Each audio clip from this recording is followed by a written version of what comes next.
Di awal cerita diperlihatkan seorang raja yang bernama Grey. Dia adalah raja terkuat terhebat di muka bumi. Kehebatan, ketenaran, dan pengaruhnya membuat semua kerajaan rival iri dan kesal setengah mati.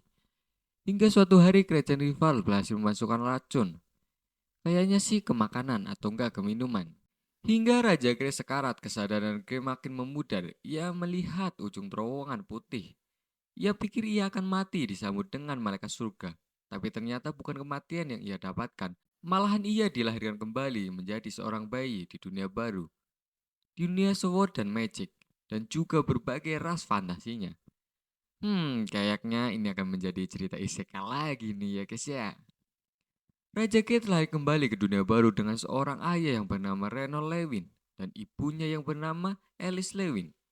Ray pun mendapatkan nama baru yaitu Arthur Lewin. Kedepannya kita akan panggil MC kita sebagai Art ya guys ya. Jauh berbeda dari bayi pada umumnya. Art yang terlahir kembali di dunia baru ternyata sangat jenius. Dari bayi, Art sudah bisa memikirkan layaknya orang dewasa yang penuh taktik dan strategi. Wajar sih soalnya ingatan masa lalu Art nggak dihapus. So, tiap kali ayah ibunya lengah, Art mengendap-endap ke ruangan buku untuk mencari informasi tentang dunia baru ini. Dan dari buku-buku itu, Art makin paham ternyata dunia baru ini punya tiga kerajaan, yaitu kerajaan Eleanor dari kerajaan Elf, kerajaan Darf dari kerajaan Dwarf, kerajaan Sapin dari bangsa manusia. Dari tiga kerajaan punya kekuatan magic yang berbeda-beda. Intinya di dunia baru ini magic elemental terbagi menjadi dua, yaitu Augmenter dan Conjurer. Augmenter lebih ke tipe petarung, sedangkan Conjurer lebih ke tipe magic. Dan ada juga healer seperti Ibu Arthur sekarang. Oke, memasuki usia 3 tahun, Art makin sering latihan mana core secara diam-diam, agar enggak ketahuan sama kedua orang tuanya. Pasti di sini masih ada yang bingung nih, apa itu mana core? Oke, Mimin jelaskan sedikit di awal. Jadi sebenarnya di dunia baru ini orang-orang bisa menggunakan magic karena mampu mengontrol mana, baik di dalam tubuh maupun dari alam. Mana core di dalam tubuh ini disebut sebagai mana core. Untuk menjadi augmenter dan conjurer yang hebat, seorang harus melewati tahap level mana core, yaitu pertama warna hitam, merah, oranye, kuning, silver, dan yang terkuat adalah putih. Yang mampu mencapai mana core putih, yang kemudian menjadi magical terkuat dan legendaris. Balik lagi ke cerita Art tadi. Sejak usia 1 tahun, ternyata Art latihan mana core secara serius, serta diam-diam juga. Dan di usianya yang belum genap 3 tahun, tiba-tiba mana core Art menyatu. Dan wah, tiba-tiba terjadi ledakan yang membuat seisi rumah keluarga Lewin meledak dan terbakar.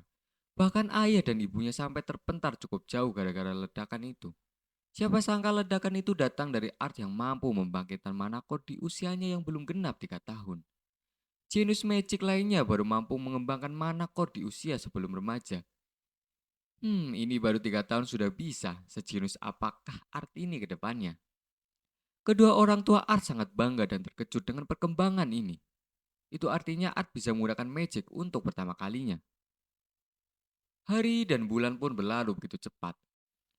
Reynold ayah si Arthur melatih Art teknik dasar pedang dan skill augmenter selama 1 tahun penuh.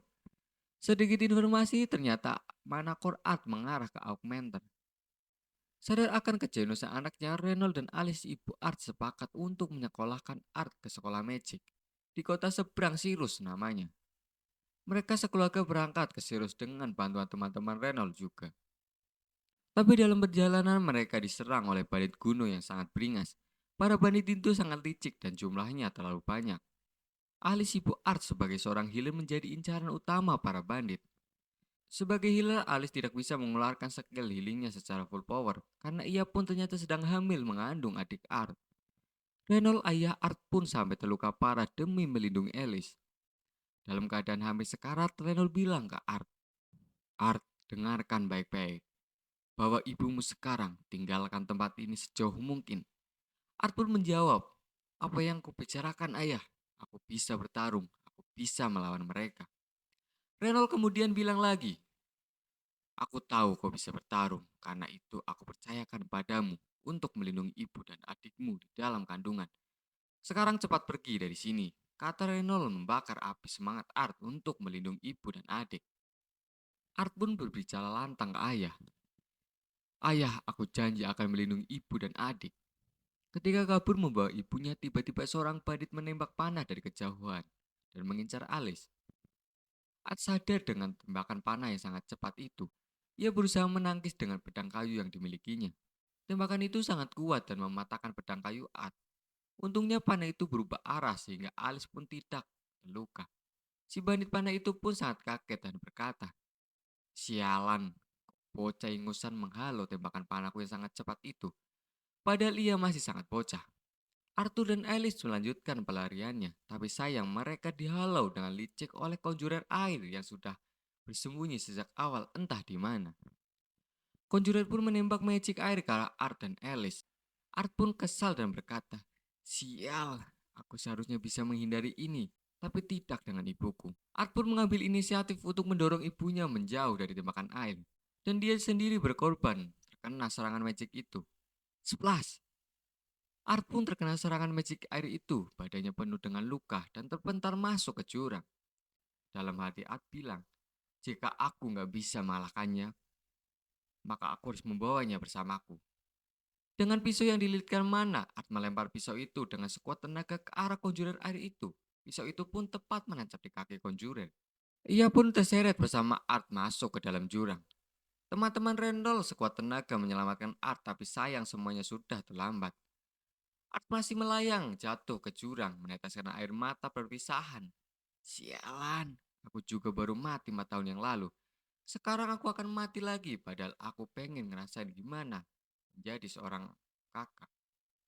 Art dan konjurer itu pun terjatuh ke jurang yang sangat dalam. Keesokan harinya, Art terbangun dengan badan yang penuh luka dan cukup sulit untuk digerakkan. Ia pun terkejut dengan keadaan diri yang masih hidup. Aduh, kenapa? Kenapa aku masih hidup? Padahal aku terjatuh dari tebing yang sangat tinggi. Sementara konjurer yang kubawa bersamaku tewas mengenaskan dengan patah-patah seluruh badannya. Belum hilang rasa penasaran Art, tiba-tiba suara misterius menggema di kepalanya. "Oh, kau sudah bangun ya?" Art yang masih kecil ketakutan. Takut mayat konjurer itu bangkit dan jadi hantu. Tapi ternyata suara misterius itu datang dari sebuah gua yang enggak jauh dari sana. Pemilik suara misterius itulah yang menyelamatkan Art dengan magicnya. Sepemilik suara misterius ini meminta Art untuk datang ke gua tersebut. Art pun mendatangi gua tersebut, begitu sampai Art kaget dan lari terbirit-birit. "Ah, setan!" teriak Art. Sosok misterius itu terlihat sangat menakutkan seperti demon dari neraka. Dan si kawan itu pun bilang, "Jangan takut nak, aku bukanlah setan maupun demon. Aku janji akan membantumu kembali ke orang tuamu sekarang. Makanlah ini." Sosok misterius itu memperkenalkan diri sebagai Sylvia. Sylvia juga bilang ke Art kalau kedua orang tuanya selamat dari bandit. Betapa senangnya Art mendengarkan hal itu dan ia pun meneteskan air mata bahagia. 4 bulan pun berlalu di sana, waktu yang cukup lama dihabiskan bersama Sylvia. Sylvia yang sebenarnya sedang sakit, lukanya nggak kunjung sembuh, sedang mempersiapkan tenaga untuk membuka gerbang dimensi untuk Art kembali. Tapi luka itu ternyata semakin parah dan bernanah. Belum sempat membuka gate dimensi, Sylvia jatuh pingsan dan sekarat. Tapi pertanyaannya, kok bisa Sylvia terluka parah?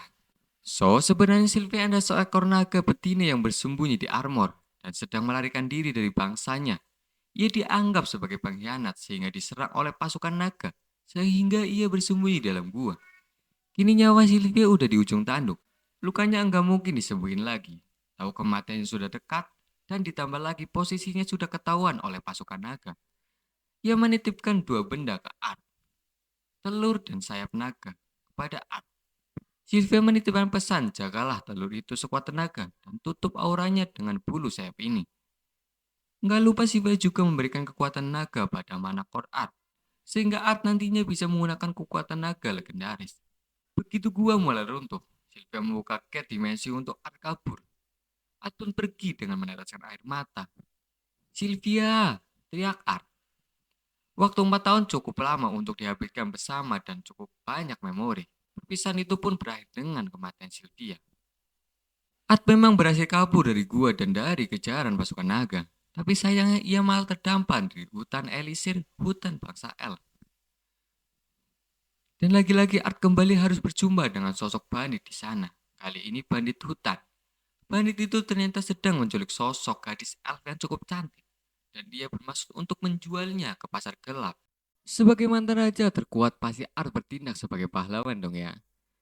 Begitu malam tiba dan ketika para bandit itu lengah, Art menjalankan strategi jeniusnya yang ternyata sangat kejam. Pertama-tama Art mengumpulkan mana dan memperkuat mana core-nya. Begitu mana yang terkumpul, ia rasa cukup. Ia melemparkan sebuah kancang ke arah serigala. Serigala yang melolong membuat dua orang bandit itu pun lengah. Secepat kilat Art menuruni pohon dan menggunakan tangan kosong yang sudah dipertajam oleh mana.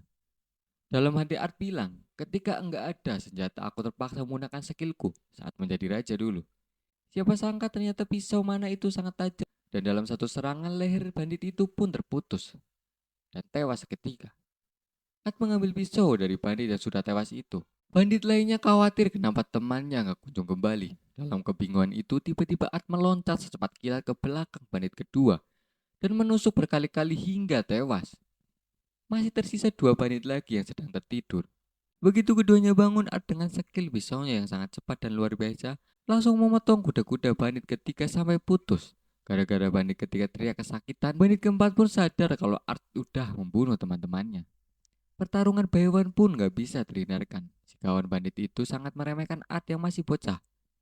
Ia melemparkan pedang dari tangannya dan hanya memakai tangan kosong yang dilapisi mana. Begitu bandit itu maju dan menyerang Art, Art dengan lincah menghindari serangan tersebut dengan begitu cepat. Gak lupa Art menendang batu yang berada di dekatnya, sekuat tenaga dan mengenai wajah bandit keempat itu. Si bandit itu kaget dan bilang ke Art, "Dasar bocah sialan, beraninya kau menghajar wajah tamanku ini." Art pun melempar pisau ke arah bandit itu, tapi sayang pisau itu terlalu mudah untuk ditangkap. Dan si bandit kini sangat marah dan bergerak secepat kilat menangkap kaki Art. Tapi Art membalasnya dengan sebuah skill magic api. Tangan kiri bandit itu meledak terkena magic api Art yang sangat panas. Bandit itu pun teriak kesakitan. "Bocah sialan, kubunuh kau sekarang bajingan." Belum habis dia teriak, tiba-tiba sebuah pisau terbang memotong leher dan bandit itu pun tewas mengenaskan. Ya, begitulah kemampuan Art yang memang di atas rata-rata. Dengan strategi dan tekniknya itu, bocah jenius yang ahli strategi dan taktik, semua para bandit itu pun berhasil dikalahkan dengan waktu yang sangat singkat. Setelah membunuh mereka, Art menolong gadis elf yang diculik. Gadis itu pun memperkenalkan diri. Dia adalah Tesia Eralit dari bangsa elf. Art janji kepada Tesia untuk memulangkannya ke kerajaan elf. Dalam perjalanan pulang untuk mengantarkan Tesia ke kerajaan elf, Art berkali-kali merasakan sakit yang luar biasa di dadanya. Saat itu Art tidak tahu kenapa dadanya begitu sakit. Dan mereka pun melanjutkan perjalanannya ke kerajaan elf. Setelah berselang lama mereka pun sampai. Ya teman-teman, kita cukupkan dulu sampai di sini ya guys ya. Gimana kelanjutan Art di kerajaan elf? Kita lanjutkan sesegera mungkin. Bye bye.